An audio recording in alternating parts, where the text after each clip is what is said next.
सत्य तो जामुकोली गछ संगे भारतवर्षर संपर्क कौन? बहुत निबिड़ संपर्क अच्छे। प्रथम आप मानचित्र देख, विशेषकर से मैप ऊपर जो लिखाई जम्बू द्वीप से जिनटा को आप भल कि मार्क कर।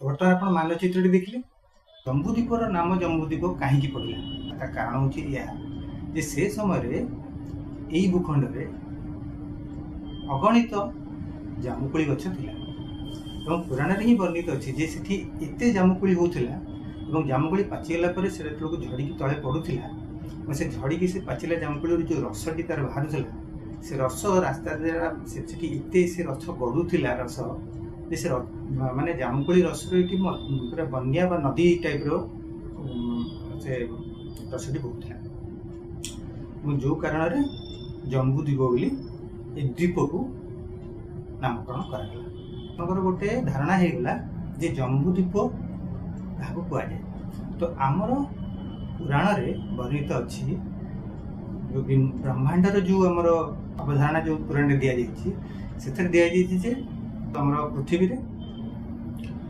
7टी द्वीप अच्छी भितर अन्यतम द्वीप हूँ जम्बूद्वीप। तो बर्तमान जम्बूद्वीप बर्तमान आम जा भारतवर्षर कौन संजोगटी कौटी कौन है से देखा स्लाइड देख। यह एक पौराणिक वर्णना जहाँ पृथ्वीर विभिन्न अंचल को विभाजित करने व्यवहृत होइछि। प्राचीन शास्त्र अनुଯାयी भारतवर्ष जम्बूद्वीपर 9टी भाग मध्य गोटे। यही विभाजन जम्बूद्वीपर 9टी वर्षर एक अंश जहाँ पुराण में वर्णित अछि, जहाँ केतक पर्वत श्रेणी द्वारा अलग होइछि। अन्य 8टी भाग हेउछि कुरु, हिरण्मय, रम्यक, इरावृत, हरि, केतुमाल, भद्राश्व एवं किन्नर। एथुरु कौन जानिले जे 7टी द्वीप भितर जम्बूद्वीप थिला अन्यतम, जोटा मैं आगे भी कही जम्बूद्वीप को पुणी 9टी भाग में विभाजन कराइला। सेगुड़ा को कहुला वर्ष, वर्ष नुहे वर्ष जोटा हिंदी व तो से ही वर्ष भितर भारत वर्ष हूँ गोटे एवं बाकी अन्य 8टी वर्ष आपड़ ना स्लाइड रे देखी दीजिए। तो ये भारत वर्ष यार व्याप्ति एटा केते बड़ थिला ता बाबद भी गोटे स्लाइड मुझे देछि। तो ये स्लाइड देखो हिमालयं दक्षिणं वर्षं भारताय नावेदयत् तस्मात् भारतं वर्ष तस्य नामना विदुबुर्दाय। हिमालयर दक्षिण रे थिबा एही वर्ष को भूखंड को भरत को अर्पण करा जायथिला। सेतिपे ज्ञानी माने तांको नाम अनुसार एही भूखंड को भारतवर्ष बोली कहिले। इस स्लाइड रे हम कोन देखिले जे हिमालय ठू दक्षिण समुद्र जाइका आमर भारतवर्षर व्याप्ति थिला। तो मोटा मोटी भारतवर्ष विशेषकर जम्बूद्वीपटा आपणकर जोटा आम कहूचे भारतीय उपमहादेश। तो से भारतीय उपमहादेश पूरा सेटार व्याप्त होइकी थिला एवं आस्ते आस्ते पर्यायक्रमे सेटा आजिर भारतर रूप केमती नेला सेटा से आलोचना को हम पर आसुचे। तो पुराण रे वर्णित जो मु कहली पुराण रे हमर 18टी पुराण अछि।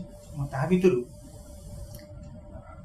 वायु पुराण को सबुठारु पुराना पुराण को भितर गण्य करा जाए एवं यही वायु पुराण रे विशेष करी से देवता मानकर वंश परिचय, राजा महाराजा मानकर वंश परिचय, से समय भौगोलिक स्थिति, से समय दुर्भिक्ष बा आपणकर बन्या इत्यादि जदि किछि हेतले तार किछि दर्शा जाइछि एवं बाकी किछि कर्मकांड इत्यादि साधारणतः जहाँ थाए से बाबद भी तादरे किछि उल्लेख अछि। तो यही पुराणटा जेहेतु एते पुराना तो से पुराण रे हमर एई जो पद गुड़िक ବର୍ଣ୍ଣିତ ଅଛି, ଯେଉଁଥିରେ କୁହାଯାଇଛି କିପରି ଭାବରେ ରାଜା ଭରତଙ୍କୁ ଶାସନ ମିଳିଥିଲା। ବର୍ତ୍ତମାନ ପ୍ରଥମେ ଆପଣ এই ସ୍ଲାଇଡ୍ଟା ଦେଖିଲେ ଏଟା ବୁଝିପାରିବେ। सप्तद्वीपं परिक्रान्तं जम्बूद्वीपं निबोधत अग्निर्द ज्येष्ठदायादं कन्यापुत्रं महाबलं प्रियव्रतो अभ्यसिच्यन्तं जम्बूद्वीपेश्वरं नृपं तस्य पुत्रा बहुर्भिः प्रजापतिसमज्यस्यः ज्येष्ठनाभिरिति ख्यातरस्तस्य किं पुरुषो अनुजः नाभिर्हि सर्गे वक्ष्यामि हिमावह तन्निबोधत। 7 ଗୋଟି ଦ୍ୱୀପରେ ବେଷ୍ଟିତ ଜମ୍ବୁଦ୍ୱୀପ ବିଷୟରେ ଶ୍ରବଣ କରନ୍ତୁ। ମହାବଳୀ ଅଗ୍ନିର୍ଦ୍ଧ ପ୍ରିୟବ୍ରତଙ୍କର କନ୍ୟାପୁତ୍ର ତଥା ଜ୍ୟେଷ୍ଠ ଉତ୍ତରାଧିକାରୀ ଥିଲେ। ପ୍ରିୟବ୍ରତ ତାଙ୍କୁ ଜମ୍ବୁଦ୍ୱୀପର ରାଜା ରୂପେ ଅଭିଷିକ୍ତ କରିଥିଲେ। ତାଙ୍କର ପୁତ୍ରଗଣ ବ୍ରହ୍ମାଙ୍କ ପରି ତେଜସ୍ୱୀ ଥିଲେ। ସେମାନଙ୍କ ମଧ୍ୟରେ ଜ୍ୟେଷ୍ଠଙ୍କର ନାମ ନାଭି ଥିଲା ଏବଂ କିମ୍ପୁରୁଷ ତାଙ୍କର ସାନ ଭାଇ ଥିଲେ। ହିମାଳୟ। ବର୍ତ୍ତମାନ ମୁଁ ନାଭିଙ୍କ ବଂଶ ବିଷୟରେ କହୁଛି, ତାହା ଶୁଣ। ନାଭିଙ୍କର ପରେ କ'ଣ ହେଲା ସେଟା ଏଇ ସ୍ଲାଇଡ୍ରେ ଦେଖିବା। नाभि सत्त्वपत्यमरुदेव्यामुपादयामास पुरुषं ऋषभं पार्थिवश्रेष्ठसर्वक्षेत्रपुरःसहस्रं तस्यापि पुत्र भारत नाम ज्येष्ठश्रेष्ठस्तपोबलात् ऋषभोऽभिषिच्य तं पुत्र पव्राजतपोधन। नाभि मेरुदेवीଙ୍କ ଠାରୁ ଏକ ପୁତ୍ର ସନ୍ତାନ ଉତ୍ପନ୍ନ କଲେ। ସେ ଥିଲେ ଋଷଭ, ଯିଏ ରାଜାମାନଙ୍କ ମଧ୍ୟରେ ଶ୍ରେଷ୍ଠ ଏବଂ ସମସ୍ତ କ୍ଷତ୍ରିୟଙ୍କର ମୁଖ୍ୟ ଥିଲେ। ତାଙ୍କର ଋଷଭଙ୍କର ଜ୍ୟେଷ୍ଠ ପୁତ୍ରଙ୍କ ନାମ ଥିଲା ଭରତ, ଯିଏ ତପସ୍ୟା ବଳରେ ଶ୍ରେଷ୍ଠ ଥିଲେ। ଋଷଭ ସେହି ପୁତ୍ର ଭରତଙ୍କୁ ରାଜା କରି ନିଜେ ତପସ୍ୟା ପାଇଁ ବନକୁ ଚାଲିଗଲେ। ତ ଏଠି ଆମେ ଦେଖିଲେ ଋଷଭଙ୍କ ପୁତ୍ର, ତାଙ୍କ ନାଁ ଥିଲା ଭରତ। ତ ତାଙ୍କ ହାତରେ ଦେଇକି ଶାସନ କାଳ ଋଷଭ ସନ୍ନ୍ୟାସ ନେଇଗଲେ। ପୁରାଣର ଯେଉଁମାନେ ଜ୍ଞାନୀ ସେମାନେ କୁହନ୍ତି ଯେ ପ୍ରଥମତଃ ଏଇ ନାମ ଅନୁଯାୟୀ ଏହି ଭୂଖଣ୍ଡକୁ ଭାରତ ବୋଲି ନାମକରଣ କରାଯାଇଥିଲା। ଏହାର ଗୋଟେ ଭିନ୍ନ ମତ ବି ଅଛି, ଯୋଉଟା ଆମର ଟେକ୍ସଟ ବୁକ୍ରେ ଆମେ ପଢିଛେ। ସେଟା ହଉଛି କ'ଣ ନା, ମହାଭାରତ ଉଲ୍ଲେଖିତ ଅଛି ଯେ ରାଜା ଦୁଷ୍ମନ୍ତ ଏବଂ ଶକୁନ୍ତଳା ତାଙ୍କ ପୁତ୍ର ବି ଥିଲେ ଭରତ, ଯିଏକି ପିଲାଦିନେ ଏତେ ସାହସୀ ଥିଲେ ଯେ ସିଂହ ଛୁଆର ବି ପାଟି ଖୋଲିକି ତାର ଦାନ୍ତକୁ ଗଣୁଥିଲେ। ତ ସେଇ ମହାପରାକ୍ରମୀ ଭରତଙ୍କ ନାଁରେ ଭାରତ ନାମିତ ହୋଇଛି। କିନ୍ତୁ ଯେହେତୁ ନାମ ଦୁଇଟା ସମାନ, ହୁଏତ ସେ ସମାନ ନାମ ଯୋଗୁରୁ କୌଣସି ପ୍ରକାରର କନଫ୍ୟୁଜନ ହୋଇଥାଇପାରେ। ଆମର ବାୟୁ ପୁରାଣରେ ବର୍ଣ୍ଣିତ ଯେଉଁ ଭରତ, ତାଙ୍କର କିନ୍ତୁ ନାମଟା ପ୍ରଥମେ ଉଲ୍ଲିଖିତ ଅଛି ମହାଭାରତ ପୂର୍ବରୁ, କାରଣ ମହାଭାରତ ଆସିଥିଲା ବାୟୁ ପୁରାଣ ପରେ। ମହାଭାରତରେ କିଛି ସ୍ଥାନରେ ବାୟୁ ପୁରାଣର ଉଲ୍ଲେଖ ଅଛି, ବାୟୁ ପୁରାଣର କିଛି ଶ୍ଲୋକର ବି ମହାଭାରତରେ ଉଲ୍ଲେଖ ଅଛି। ତ ଯେହେତୁ ବାୟୁ ପୁରାଣ ମହାଭାରତ ଠାରୁ ପୁରୁଣା, ତେଣୁକରି ଆମେ ଏଇ ଜିନିଷଟାକୁ ମାନି ନେଇପାରିବା ଯେ ପ୍ରଥମତଃ ଆମର ବାୟୁ ପୁରାଣର ଯେଉଁ ଭରତ ଋଷଭଙ୍କ ପୁତ୍ର, ତାଙ୍କର ହିଁ ନାମରେ এই ଭାରତ ଭୂଖଣ୍ଡକୁ ନାମିତ କରାଯାଇଥିଲା। ପର୍ଯ୍ୟାୟକ୍ରମେ ଯେତେବେଳକୁ ନୂଆ ସାହିତ୍ୟକାର, ଯେଉଁମାନେ ବିଶେଷ କରି ବାମପନ୍ଥୀ ଏବଂ ଉଦାରପନ୍ଥୀ ସାହିତ୍ୟକାର, ସେମାନେ ଆଉ ଏତେ ପୁରାଣ ଏବଂ ବେଦ ଉପରେ ତାଙ୍କର ଏତେ ଭରସା ସେ କେବେ ବି କଲେ ନାହିଁ। ତ ସେମାନେ ପାଖାପାଖିରେ ଯେଉଁଟା ପାଇଲେ ମହାଭାରତ, ସେଇଥିରୁ ହିଁ କହିଲେ ଯେ ସେ ଦୁଷ୍ମନ୍ତ ଏବଂ ଶକୁନ୍ତଳାଙ୍କର ପୁତ୍ର ଭରତଙ୍କ ନାମରେ ହିଁ ଭାରତର ନାମକରଣ ହେଇଛି। ତ ଆମେ ଆଜି ଜାଣିପାରିଲେ এই ଚର୍ଚ୍ଚାର ଯେଉଁ ବିଷୟଟା ଥିଲା ଯେ ଋଷଭପୁତ୍ର ଭରତଙ୍କ ଯେଉଁ ଉଲ୍ଲେଖ ଅଛି ବାୟୁ ପୁରାଣରେ, ସିଏ ହେଉଛନ୍ତି ଶକୁନ୍ତଳା ଦୁଷ୍ମନ୍ତ ପୁତ୍ରଙ୍କର ଠାରୁ ଆହୁରି ପୁରୁଣା ଏବଂ ସିଏ ହୁଏତ ପ୍ରଥମ ଯାଙ୍କ ନାଁରେ ହିଁ ଭାରତକୁ ଭାରତ ନାମିତ କରାଯାଇଥିଲା। ଏଠି ଆପଣ ଆଉ ଗୋଟେ ପ୍ରଶ୍ନ ପଚାରି ପାରନ୍ତି ଯେ ଆରେ ବାବା, ଏଇଟା ସବୁ ତ ପୁରୁଣା କଥା, ଆମେ ତ ଆଜିକାଲି ଆଧୁନିକ ହେଇଗଲାଣି।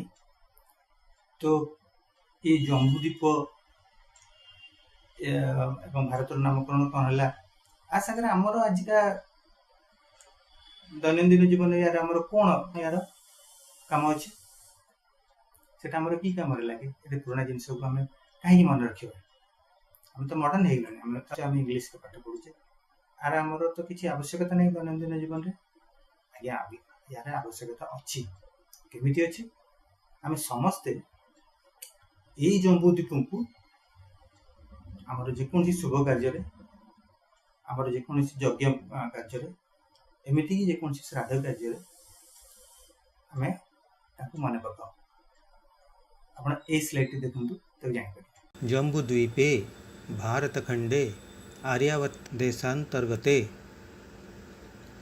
ଏହା ଏକ ସଂକଳ୍ପ ନିର୍ଦ୍ଦିଷ୍ଟ ସମୟରେ ନିର୍ଦ୍ଦିଷ୍ଟ ସ୍ଥାନରେ ନିର୍ଦ୍ଦିଷ୍ଟ କାର୍ଯ୍ୟ କରିବା ପାଇଁ ଶୁଭ ମୁହୂର୍ତ୍ତରେ କରାଯାଉଥିବା ନିଷ୍ପତ୍ତିର ଏକ ଅଂଶ।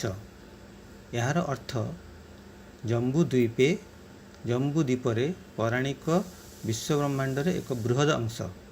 ଭାରତଖଣ୍ଡେ ଭାରତ ନାମକ ଭୂଖଣ୍ଡରେ ଆର୍ଯ୍ୟାବର୍ତ ଦେଶାନ୍ତର୍ଗତେ ଆର୍ଯ୍ୟାବର୍ତ ଆର୍ଯ୍ୟମାନଙ୍କ ଭୂମି ଭିତରେ ଥିବା ଦେଶରେ। ସରଳ ଭାବରେ ଏହି ବାକ୍ୟାଂଶଟି ନିଜର ଭୌଗୋଳିକ ଅବସ୍ଥିତିକୁ ଦର୍ଶାଇଥାଏ, ଯେପରିକି ଜମ୍ବୁଦ୍ୱୀପରେ ଭାରତ ଭୂଖଣ୍ଡରେ ଆର୍ଯ୍ୟାବର୍ତ ଦେଶ ମଧ୍ୟରେ। ଏହା ପରେ ବ୍ୟକ୍ତି ନିଜର ରାଜ୍ୟ, ଜିଲ୍ଲା ଏବଂ ଅଞ୍ଚଳ ବିଷୟରେ କହିଥାଏ। ଏହାର ଅର୍ଥ କ'ଣ ହେଲା? ଯେ ଆମର ପୁରାତନ କାଳୁ ଆମ ପୂର୍ବଜମାନେ ଯୋଉଠି ଆସିକି ଯୋଉଠି ଥିଲେ ସେଠିକାର ସେଇ ସମୟର ଏବଂ ସେଇ ସ୍ଥାନର ଯୋଉ ନାମଟା ଆମେ ଆଜି ନେଉଛୁ, ଏଥିରେ ଆମେ ଏଇ ଜିନିଷଟାକୁ ସ୍ୱୀକାର କରୁଛୁ ଯେ ଆମେ ସେଇ ପୂର୍ବପୁରୁଷଙ୍କର ଉତ୍ତରସୂରୀ, ତାଙ୍କ ଯୋଗୁଁ ଆମେ ଆଜି ଅଛୁ। ତ ସେଇ ଯୋଉ ଜମ୍ବୁଦ୍ୱୀପଟା ତାକୁ ଆମେ ଆଜି ବି ଏଇ ଯୋଗୁଁ ମନେ ପକାଉଛୁ, ତା କାରଣ ହଉଛି ଏଇଟା ହିଁ ଆମର ସଂସ୍କୃତି, ଏଇଟା ହିଁ ଆମର ଧର୍ମ, ଯୋଉଟାକୁ ଆମେ ଇଂଲିଶରେ କହୁଛୁ କଲଚର। ଏଇଟା ହିଁ ଆମର ଟ୍ରାଡିସନ। ଆପଣଙ୍କର ବାପା, ଆପଣଙ୍କର ମାତା, ଆପଣଙ୍କର ପ୍ରପିତାମହ, ଆପଣଙ୍କର ମାତାମହ, ଇଏ ସମସ୍ତଙ୍କୁ ଆପଣ କେବେ ମନା କରିଦେଇପାରିବେନି।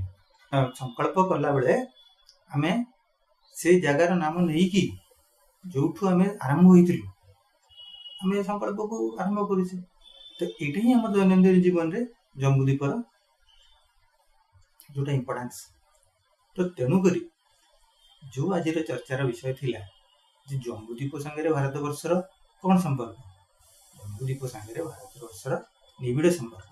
ଏବଂ ମୁଁ ତ କହୁଛି ଏଇଟା ବି ଗୋଟେ ଭାବିବାର ବିଷୟ ଯେ ଯେହେତୁ ଗୋଟେ ସମୟରେ ଏଇ ଜାମୁକୋଳି ଗଛର ନାଁରେ ଭାରତ ଭୂଖଣ୍ଡକୁ ଚିହ୍ନିତ କରାଯାଉଥିଲା ସେଇ ସମୟରେ, ତ ଆଜି ଆମର ଯୋଉଟାକୁ ଆମେ କହୁଛେ ଜାତୀୟ ବୃକ୍ଷ ହିସାବରେ ଜାମୁକୋଳି ଗଛକୁ କାହିଁ ନ ଧରାଯିବ, ବା ଜାମୁକୋଳି ବିଷୟରେ ଆମର କୌଣସି ପ୍ରକାର ଚର୍ଚ୍ଚା ବା କୌଣସି ପ୍ରକାର ଗୋଟେ କୌଣସି ହାଇଲାଇଟ୍ ହିଁ ନାହିଁ କଲେ ଆମେ ଆମର ଯୋଉ ପୁରାତନ ଆମର ଯୋଉ ସଂସ୍କୃତି, ଆମର ଯୋଉ ହିନ୍ଦୀରେ ଯାହା କୁହନ୍ତି ଧରୋହର, ସେଇ ଜିନିଷ ବିଷୟରେ ଆମେ ବାହାରେ ବି ଲୋକଙ୍କୁ ବୁଝେଇ ପାରିବା। ଆମେ ଜାଣିପାରିବା ଯେ ଏଇ ଜମ୍ବୁଦ୍ୱୀପର ଆମେ ହେଉଛୁ ଅଧିବାସୀ, ଆମେ ସକ୍ସେସର, ଆମର ପୂର୍ବପୁରୁଷ ମାନେ ସେଠି ଥିଲେ, ଆମେ ହେଉଛୁ ପରବର୍ତ୍ତୀ ପୁରୁଷ। ତେଣୁ ତା ପାଇଁ ଆମେ ଗର୍ବିତ। ଆଜିର ଭିଡ଼ିଓଟା ହୁଏତ ବହୁତ ଲମ୍ବା ହେଇଯାଉଛି, ମୁଁ ଏଠି ରଖୁଛି। ନମସ୍କାର, ଜୟ ହିନ୍ଦ।